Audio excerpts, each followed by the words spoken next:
ദൈവതിരുനാമം മഹത്വപ്പെടട്ടെ. കാതിലൂടെ മറിയാം സ്വീകരിച്ച വചനം മനുഷ്യരാശിക്ക് വേണ്ടി ജഡാവതാരം ചെയ്യുന്നു.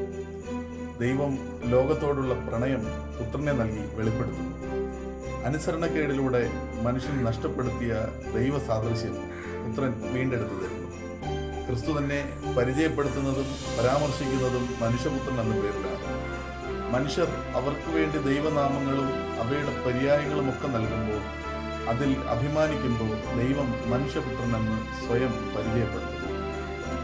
മനുഷ്യൻ ദൈവത്തെ സംരക്ഷിക്കുവാൻ മനുഷ്യരെ ബലിയാടാക്കുന്ന കാലത്ത് ദൈവം മനുഷ്യമകൻ എന്ന പേരിൽ അറിയപ്പെടാൻ ആഗ്രഹിക്കുന്നു.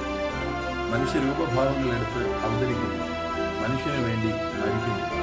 ശരിക്കും അസമാധാനത്തിൻ്റെ മൂർഖന്യതയും സമാധാനത്തിൻ്റെ പ്രഭു ആഗതനാകുന്നത് സമാധാനം ഉണ്ടാക്കുന്നവരുടെ ഹൃദയങ്ങളിലേക്കാണ്. ആയതുകൊണ്ടാണല്ലോ മാലാഖമാർ പാടുന്നത്, ഭൂമിയിൽ സന്മനസ്സുള്ളവർക്ക് സമാധാനമെന്ന്. എല്ലാവർക്കും ജനന പെരുന്നാളിൻ്റെ എല്ലാ ആശംസകളും പ്രാർത്ഥനകളും.